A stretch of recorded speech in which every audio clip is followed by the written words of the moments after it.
এবারে নিয়ে নিব 1 কাপ চিনি। চিনিকে আমরা 3 বারে বিটারের সাহায্যে মিডিয়াম স্পিডে মিশিয়ে নেব।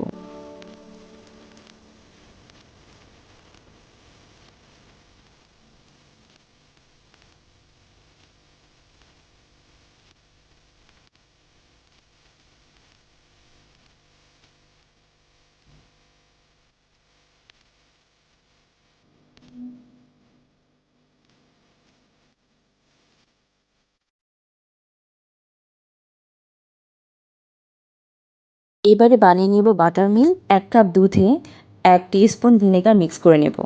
বাটার মিল্ক আপনার কেককে অনেক ফ্লাফি এবং সফট বানাবে। বাটার মিল্ককে মিক্সচারের মধ্যে দিয়ে দিচ্ছি।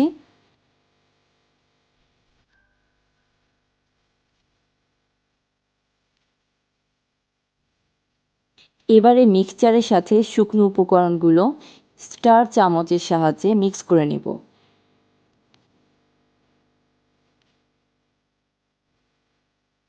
খুবই ধীরে ধীরে মেশাতে হবে, না হলে কেকের এই ব্যাটারের মধ্যে বাতাস প্রবেশ করবে। এতে করে কেক ভেতর থেকে শক্ত হয়ে যাওয়ার সম্ভাবনা থাকতে পারে। আমার মনে হয় কেক এমন একটি ডেজার্ট যেটাকে আপনি যত যত্ন করে বানাবেন তত এর স্বাদ বেড়ে যাবে।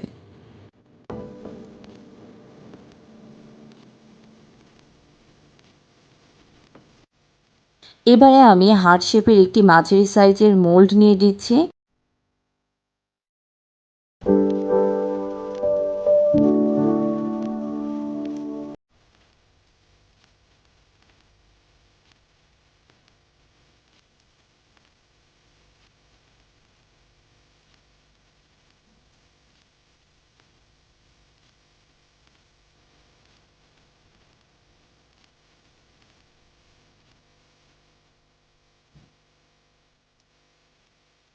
মোল্ডে ব্যাটারটি ঢেলে নেওয়ার পরে আমি এর ভেতরে বাবলসগুলোকে বের করে দেব।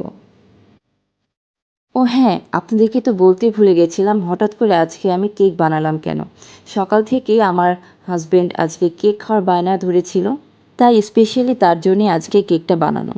তিনি এতটা এক্সাইটেড ছিলেন যে ফুল কেক বানানোর সময় আমার পাশে ছিলেন এবং দেখতেই পাচ্ছেন সে এই কেকের উপর দিয়ে তিল ছিটিয়ে দিচ্ছেন।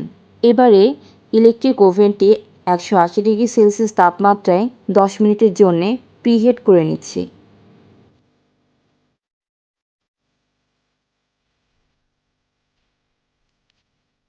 প্রিহিট করে নেওয়ার পরে কেকের মোল্ডটিকে আমি ওভেনের ভেতরে দিয়ে দিচ্ছি 30 মিনিটের জন্যে। দেখতেই পাচ্ছেন আমার কেক প্রায় হয়ে এসেছে। এবারে আফটার 30 মিনিট আমি একটি স্টিক দিয়ে চেক করে নিব কেকটি এখনও হয়েছে কিনা।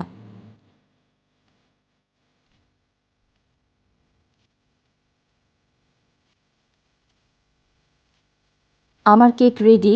এবারে আমি ওভেন থেকে কেকটিকে বের করে নিচ্ছি। কেক হয়ে যাওয়ার পরে আমার হাজব্যান্ড কেক কাটার জন্য খুব এক্সাইটেড হয়েছিলেন এবং তিনি খুব ভালো একটি রিভিউ দিলেন। বলেছেন কেক নাকি বেশ স্বাদের হয়েছে এবং সফট হয়েছে। যাক আলহামদুলিল্লাহ। আমার এই রেসিপি ফলো করলে আশা করছি আপনাদের কেকও বেশ মজা হবে এবং কমেন্ট করে জানাবেন আপনাদের কেক কেমন হলো। তো ভিউয়ার্স, আজ এ পর্যন্তই।